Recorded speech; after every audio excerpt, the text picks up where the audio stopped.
And I love the words that we've just thrown out on the table today. The trust, the marriage, the organic, under promise and over deliver. I mean, those are all key pieces of how we're really forming those partnerships. We don't need to only partner because it's mandated. It's because it's necessary and it helps us find the best resources for our customers. Removing every obstacle and being versatile, to me that's so important. So we're looking at all those ways so that they can't say, you didn't help me. Because at the end of the day, it's about the customer.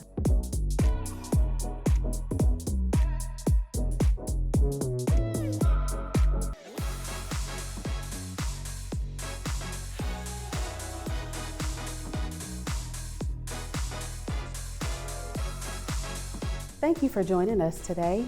We will be discussing how we are using networking and partnerships to forge a collective impact. Let's see who we have with us today.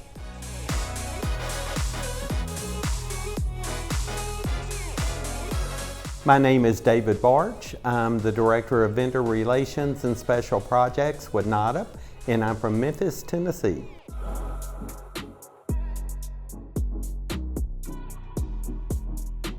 My name is Monica Almodovar, Program Director for Telemon TRC Workforce and Career Services under the National Farm Worker Jobs Program for North Carolina and South Carolina. I'm Denise Bordeaux, Director of Career Services with Anne Arundel Workforce Development Corporation in Ithaca, Maryland.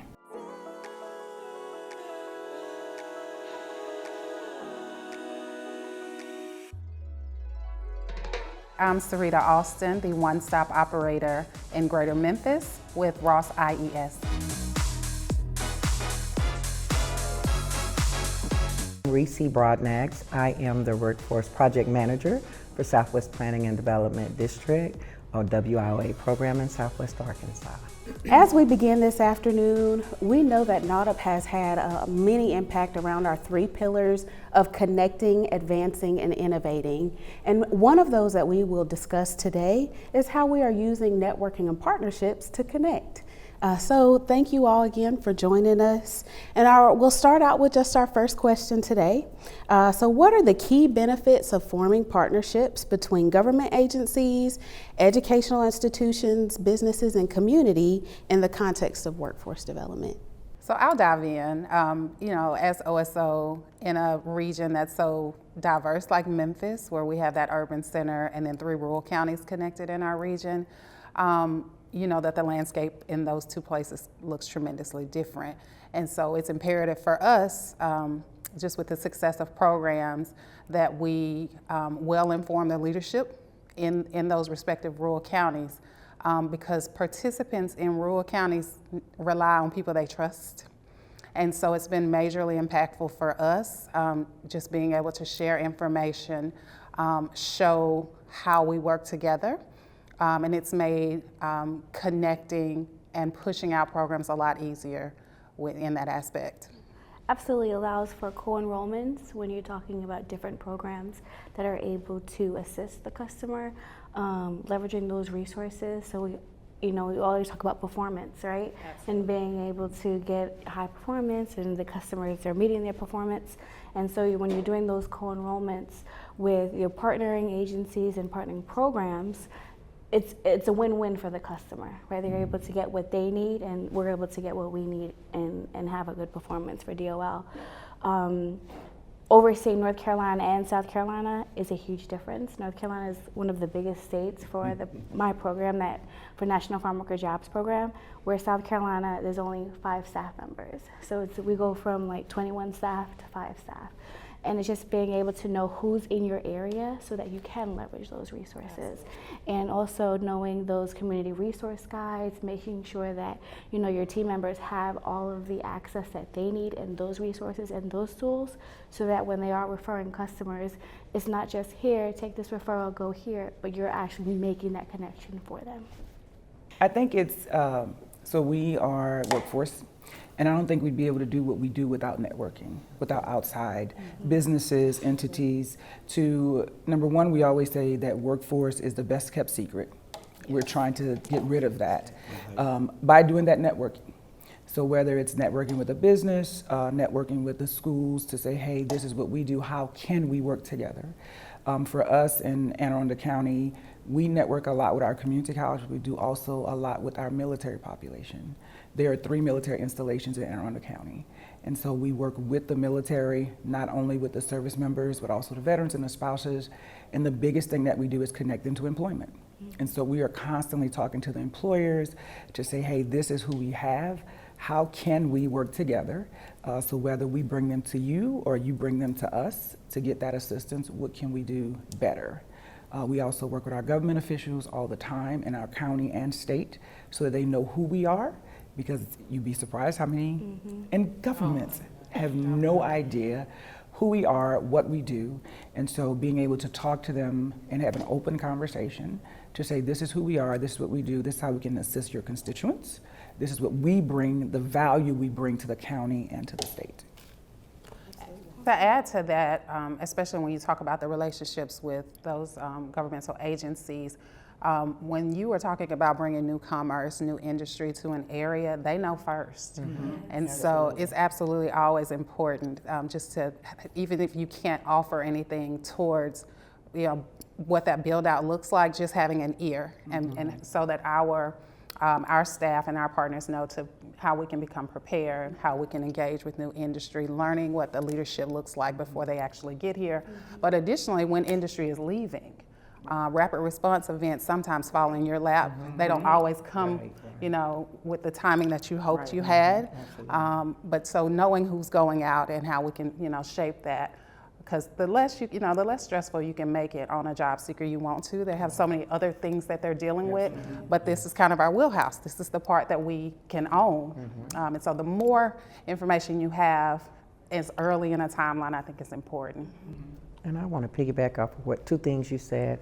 One thing was when we were talking about the rural area, because I come from a very rural area. We have 12 counties, only 1 metropolitan area that we serve, and everybody does everything. If I'm going to place somebody at a work experience site, I need the school to let me place them there, and then that same school is on our eligible training provider list, and then they're helping me get them trained for something else or some other kind of skill. And so it's like we need all of us to work together collectively. The second thing is, I think you said about being at the table.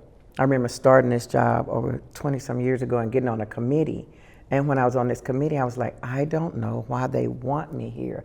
I have no experience in economic community development. And I remember talking to a pastor, and he says, you will be at the table. You will know what's coming first. If it's a layoff, you'll hear it first. You'll be at the table. That itself speaks volume.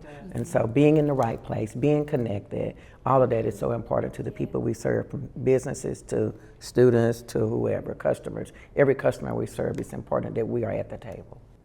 I love that you talked about being in that rural space and how everybody has to collectively work together, because we know in rural, the resources are limited anyway, but in a rural community, they're very limited.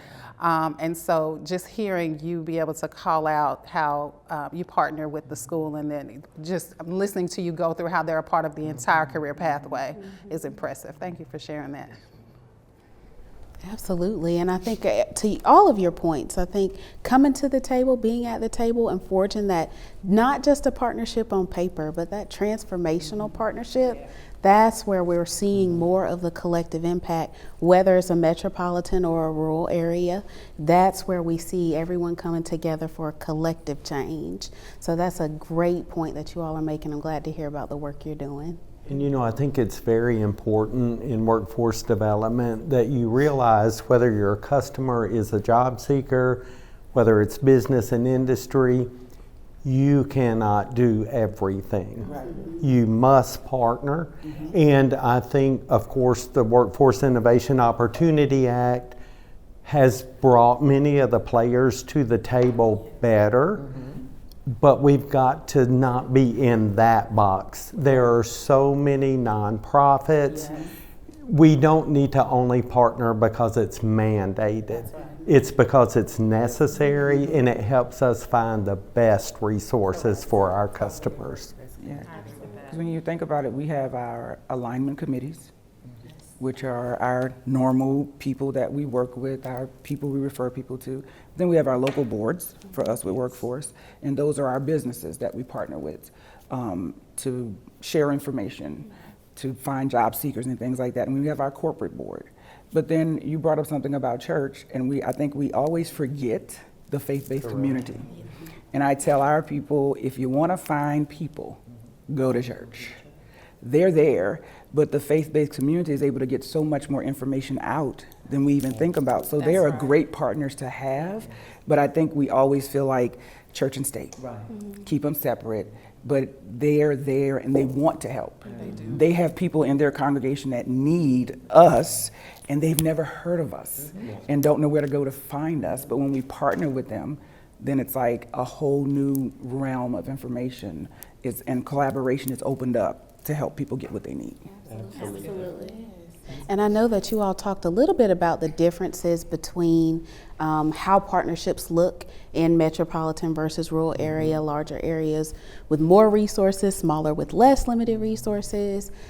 So what does that look like for your programs? How are you still able in those smaller areas to forge those partnerships that are really making a difference? So for us, especially in the region that I represent, we struggled a bit on the front end. It's actually how I was able to expand my role. I work in the metropolitan area, but I live in the rural community. And so we quickly realized that if I deliver the information to the people that I live near, who know my face, and not just that, but introduce them to who my colleagues were and other partners and what they do, they received it better. Additionally, we encourage in our one-stop system, we encourage we just have the one comprehensive center in Memphis and then affiliates in the rural areas, of course. But we encourage our partners, because they're still serving the entire region, you still need to make time to go out there and touch those rural, that's where they live. You need to reach them in that area. And, we take advantage of virtual options for access and things like that because they're helpful, especially with transportation being such a barrier. But there's nothing like being in person. There's nothing like touching, your client in person.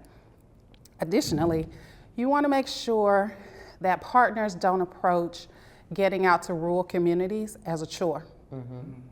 That we are it's an opportunity, exactly, and not a chore, because they're not people who are just way out there in some far land.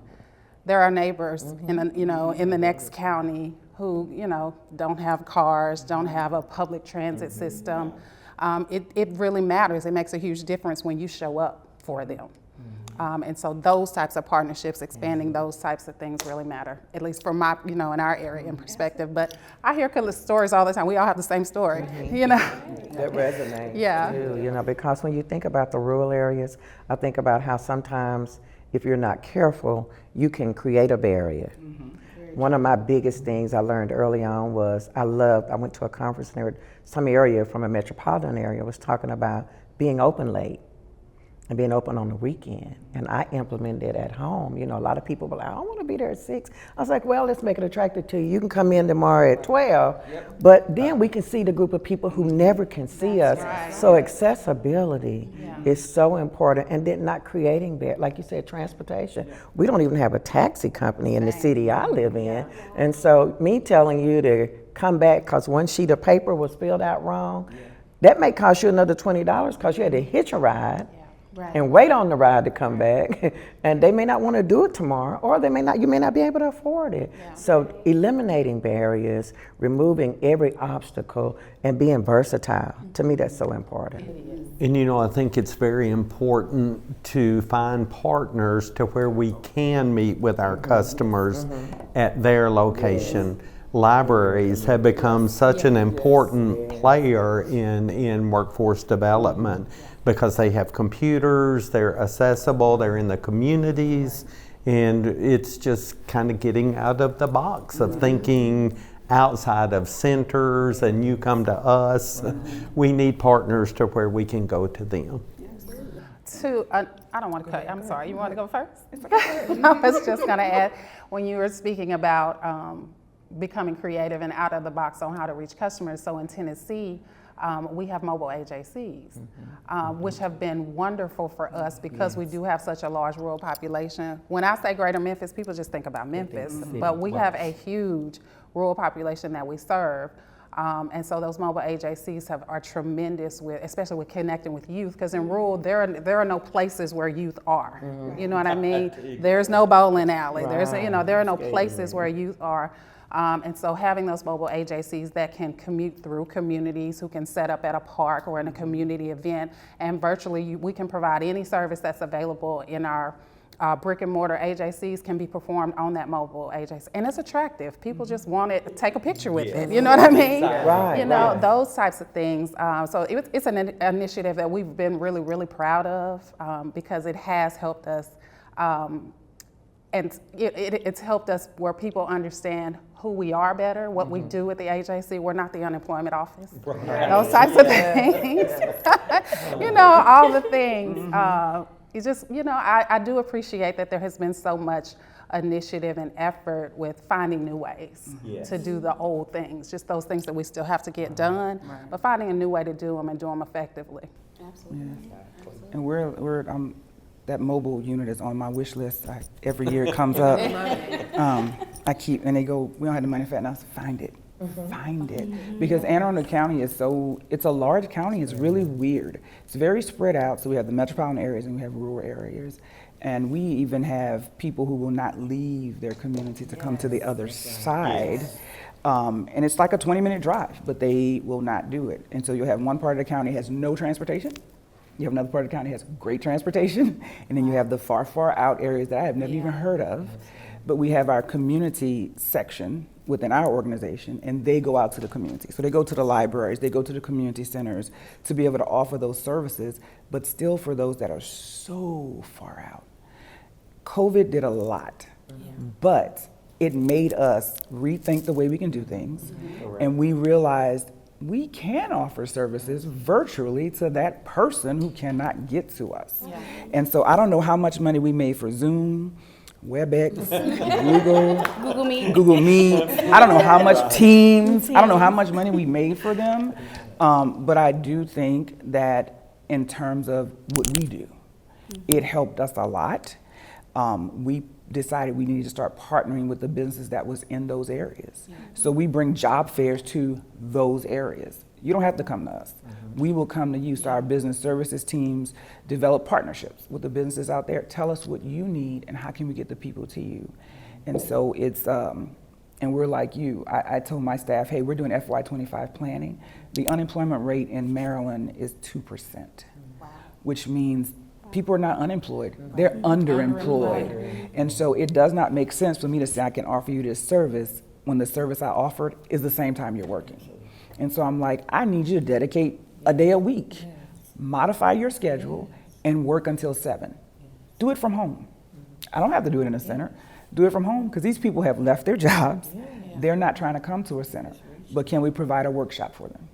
Can we provide resume assistance? So we're looking at all those ways so that they can't say, you didn't help me. You didn't provide for me. And so it's, but again, just thinking outside the box to be able to help those who need us. Yeah, absolutely. It's being innovative. It's thinking of all these new ideas. In South Carolina, one of the one-stops is located in a mall. Who does not know where the mall is? Right. You might not know where the career center is, but you know where the mall is. And so when I went down there, I was flabbergasted. I was like, this is amazing. So the mall, essentially, the stores in the mall shut down, the mall closed, so they repurposed this mall. And so they still have the bus systems go out there, they still have all that transportation heading out there for customers that need it. And then just the one-stop is in there. There's colleges, there's campuses, there's everything that you need is in this big, beautiful mall. And I was just in shock, and I was like, I wonder if I could bring that to North Carolina. Because Greensboro has some malls that were closing down. I'm like, this is a great idea, but it's just being able to see that in such a small town and being and making the difference. So you can do it in a bigger town too. Absolutely. I wanted to say one more two quick thoughts. In the rural area, it's important that you consider everybody almost that you meet as a partner. If it's the church, if it's the doctor's office, if it's a business, that's whatever, a person, just consider everybody as your partner. Because in the rural area, you're gonna need them. Yes. The second thing is, I think it's so critical that we empower our staff. And you were talking about, being versatile. Instead of buying you, and I say this sometimes as bosses, supervisors, you want all the necessary equipment, the latest and greatest computer. But if you will ask or try to build it in your budget where you can get the case manager, the best equipment, make sure they're connected to the best Wi-Fi.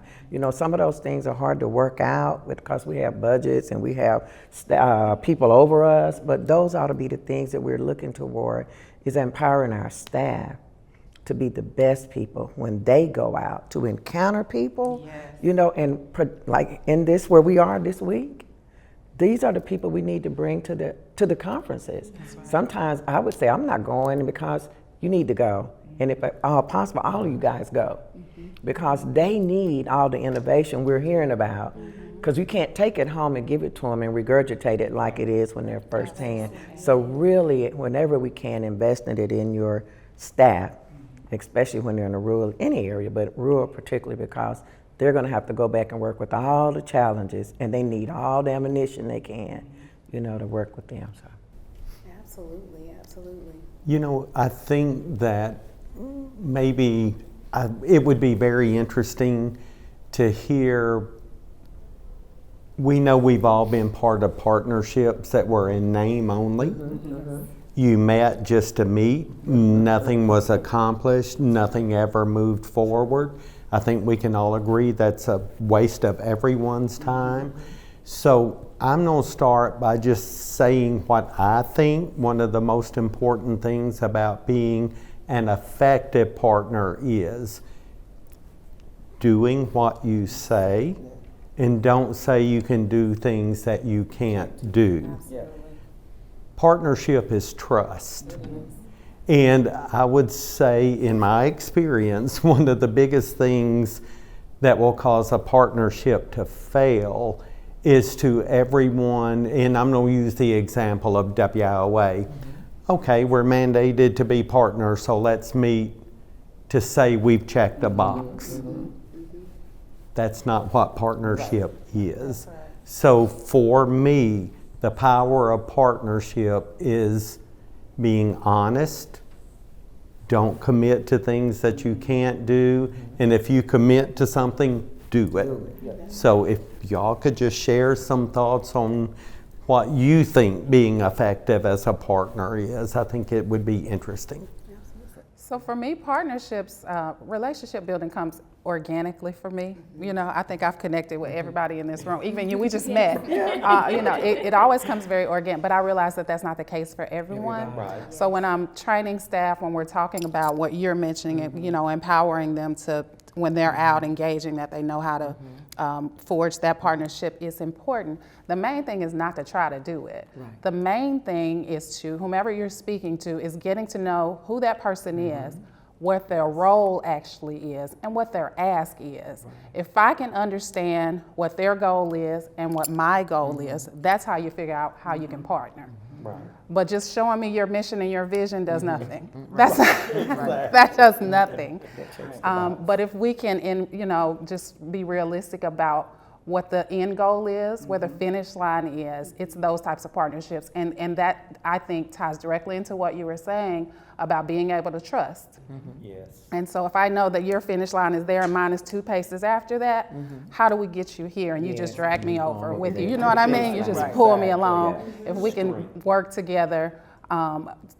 Secondly, with pooling resources, I believe in letting your main thing be your main thing.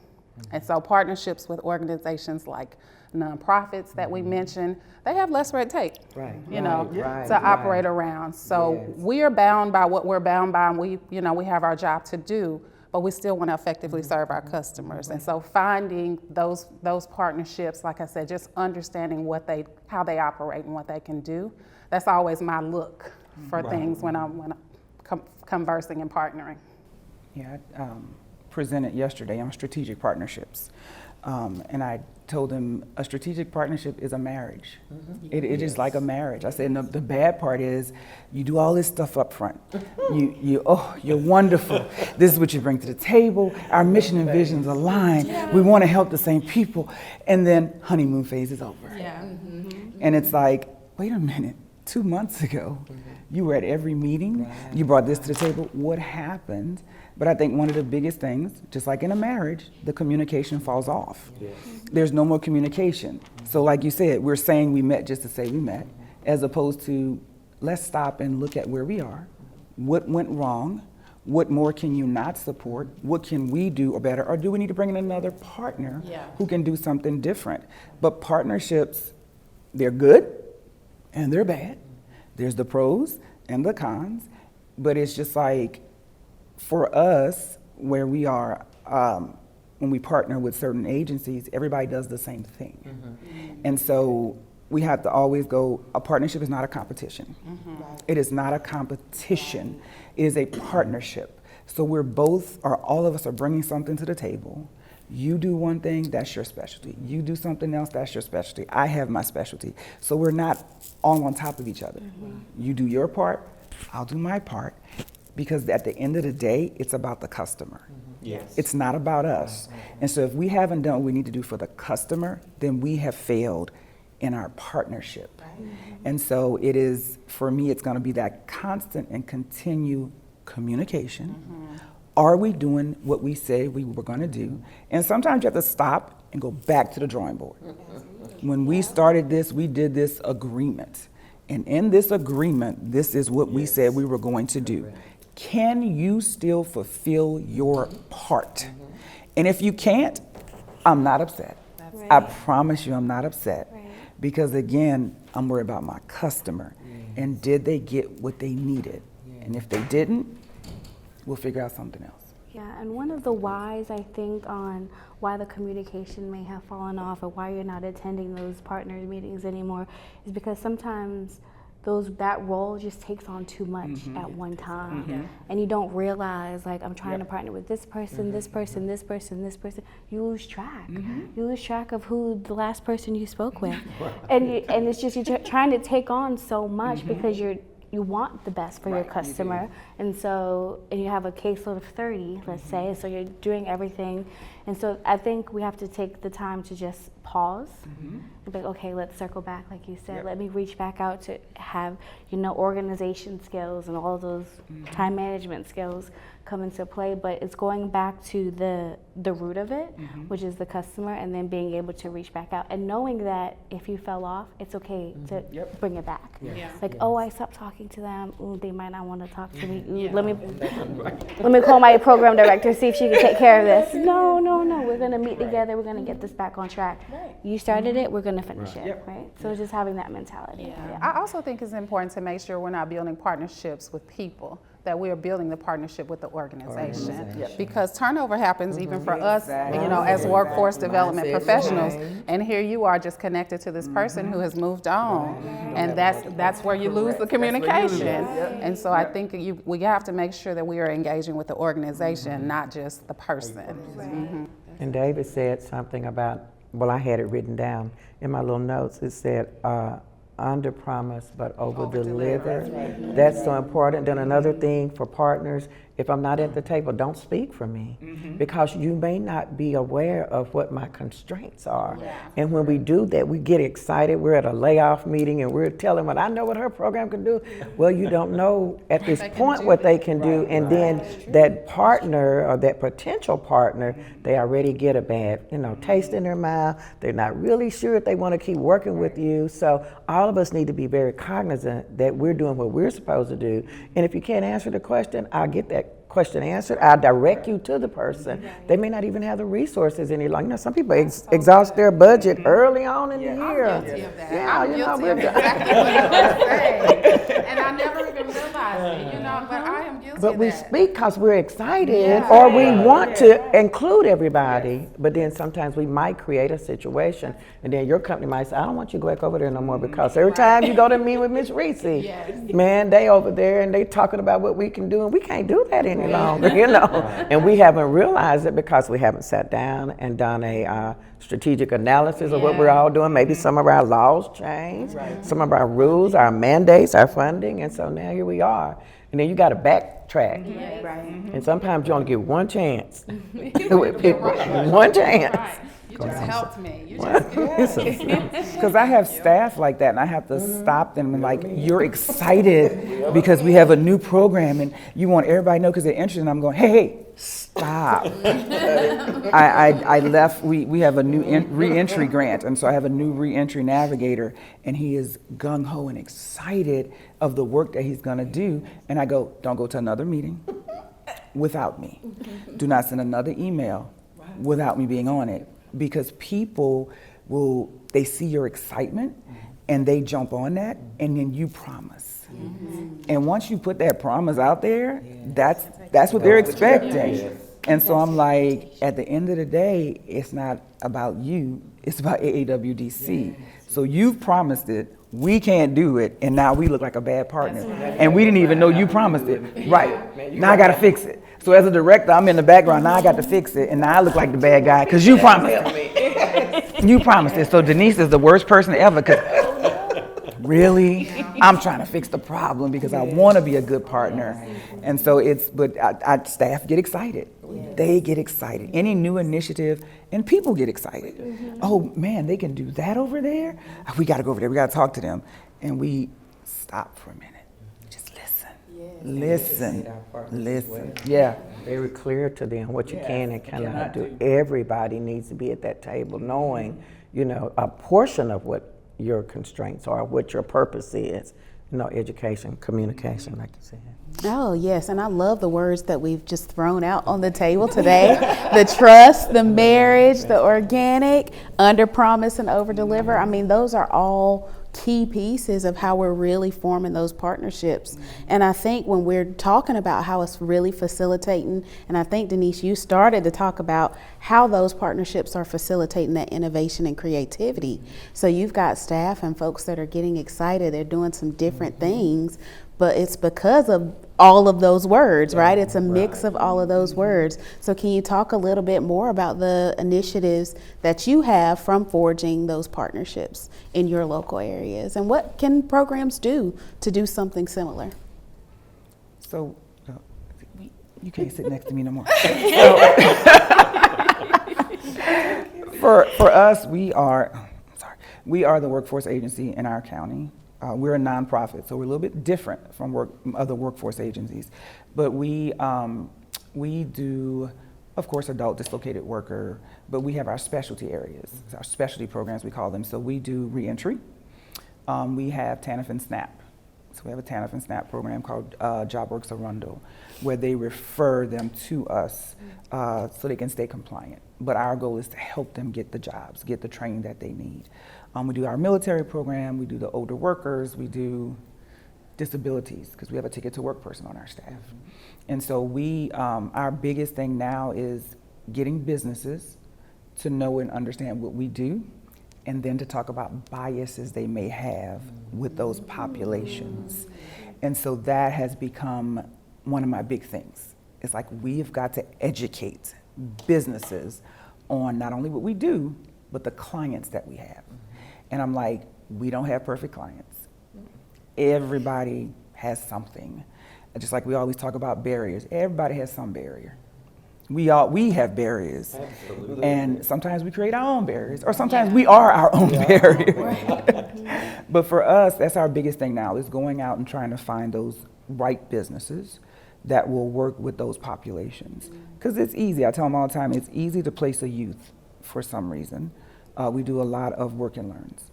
And I have businesses who will take a youth like it's nothing. And so I sat in a collaborative, because we do collaboratives with our industries.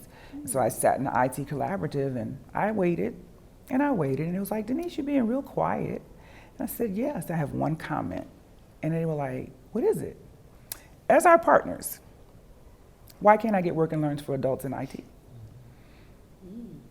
And they all stopped. And they said, what do you mean? I said, well, I can send you 20 youth, and you will take 15 out of the 20. I send you 20 adults, and you'll take 2. Why? Well, you know, the youth, they this, they that, the adults, they have their own way of thinking. So if I sent you their resume, would you hire them? Because all I'm asking is for them to have the opportunity to learn their craft. They want to be in IT, they want to be in hospitality, they want to be in whatever. Give them the opportunity to learn. But you've decided, because it's an adult, I can't do anything with them. What kind of partner are you being? The partnership is a partnership. And so I'm asking you, I'm paying for this. It's a work and learn. I'm paying for this. I need you to teach them. I need you to expose them. And so, again, a bias, because you've decided. And so I deal with the same thing with military spouses. Businesses have decided a military spouse is going to leave within 2 years. I'm sorry, you hire people that leave in 2 days. Yes. 2 hours. So I was gonna abstain because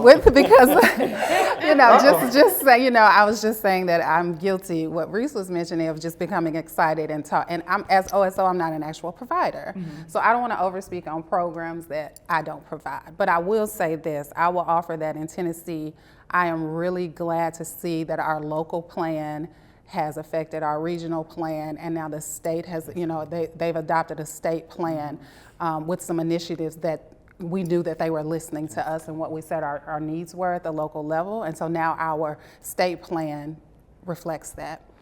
So I'm really excited about things coming up and the initiatives that support reentry, the expansion of how we can engage with youth and, just more resources towards that.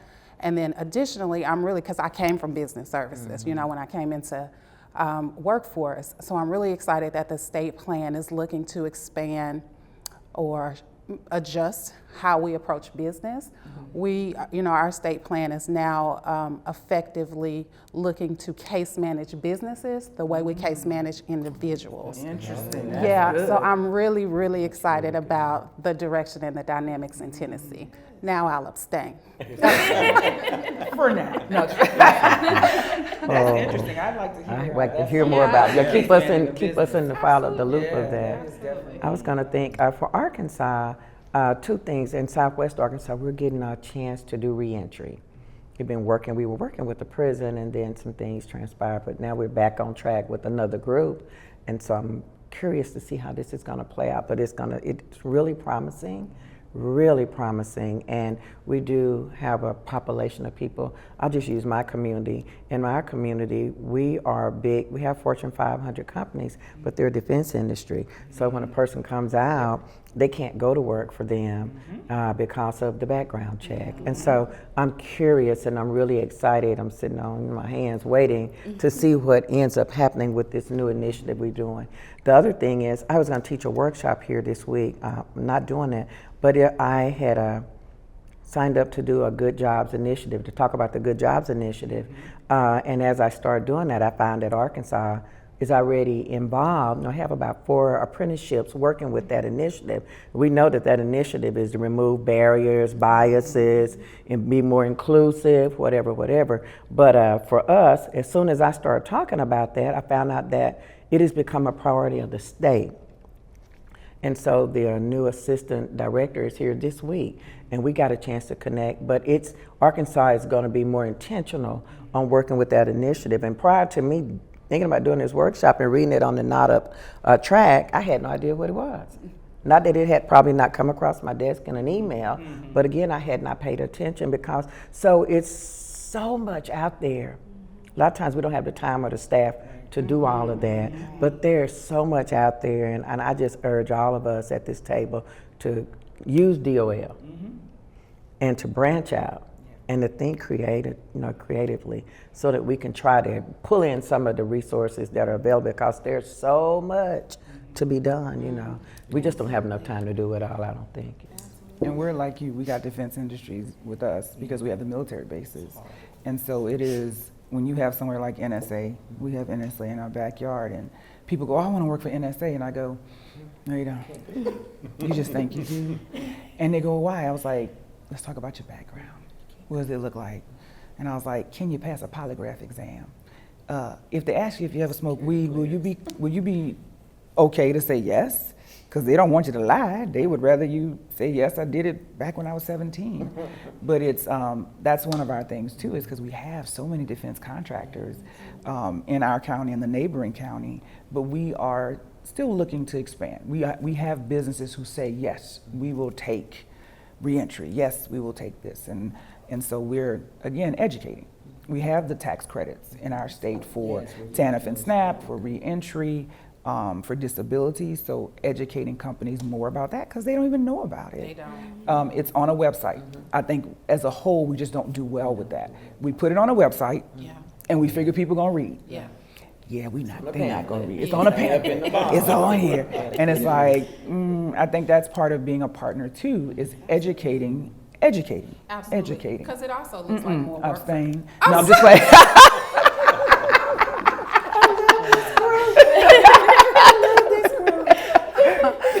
You're so quick with it. You're so quick with it. I was gonna say it also. I think it looks like more work for them when they're just reading it in a pamphlet or on a website. They don't really know that we can help. How with much what you can do. it's things that you are already doing. Correct. That we just plug in, and now you are eligible for these credits and for these incentives. But if we don't have someone to effectively communicate that and educate, I think that's where we're dropping the ball on it. And so back to the state plan that I previously mentioned with it, how we approach that business engagement and case management like we do for individuals, that's part of it. I'm excited. I really am excited about that. If I had my phone, I'd be texting my communications person going, this is what we do in workshops. I go, this is what I heard just now. So when I walk out and be going, they are case managing the business. We can do that in MWE, right? Yeah, we're going to start putting in notes. Yeah, I'm really, really excited. Like I said, coming from business services, I was good at it because relationship building, but having that case management piece would have put us over the top. So I'm really excited to see it come to fruition. I'll be supporting. Yes, well, I love to hear the talk about businesses as partners that we're bringing to the table as well, and all the initiatives that you all have going on locally, and I'm hoping that continuing to forge those partnerships will help you all still build that collective impact and change. And I think we just have one more question for you all at our round table today. Before you ask, can I make a comment? Yes, ma'am, absolutely. I am excited about the fact that NAUTP is doing this business academy. And I am hoping that some of the things we talked about here are incorporated there. Because I think sometimes our business services people, they want to do the best, they want to develop those relationships, but they have to be able to be uncomfortable or allow themselves to be vulnerable and uncomfortable to talk to a business to get that partnership. And they have to be educated themselves. Because I think sometimes they don't know what's available for the resources in the state and things like that. And so I'm excited to see what's going to come out of it. I keep setting myself up for failure because I'm speaking at that again too. But I'm talking about biases. Biases within employers for the military population. And I wanted our reentry person to talk about biases too, but I said locally we're gonna start talking about that, those biases, and employers not even realizing they have biases. And it's just like when I mention something to them or ask them a certain question, and they'll be like, oh, I didn't realize I do that. Yeah, that's called a bias. And we need to figure out how to educate you and not be biased against people because of your thinking. And so I'm excited about that business academy and what's going to come out of it. Denise, I keep thinking about you comparing a partnership to a marriage. So true in so many ways. You just mentioned having hard conversations. And I've been wanting to throw out the topic of money. Because like in a marriage, money in a partnership can be either very good or very bad. And I think it's very important that if there is a reason to partnership because of dollars, it needs to be very clear.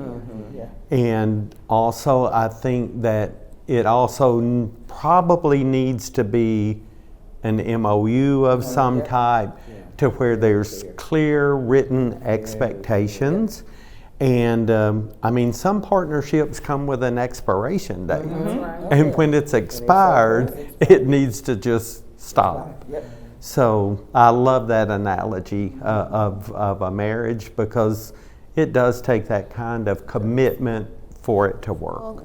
Thank you all so much for all of the feedback that you've provided on how you're networking and forging those partnerships. We look forward to hearing you, seeing you at future events. Thank you for being at our roundtable. Thank you. And it's not we want to be your partners. We are partners. We are.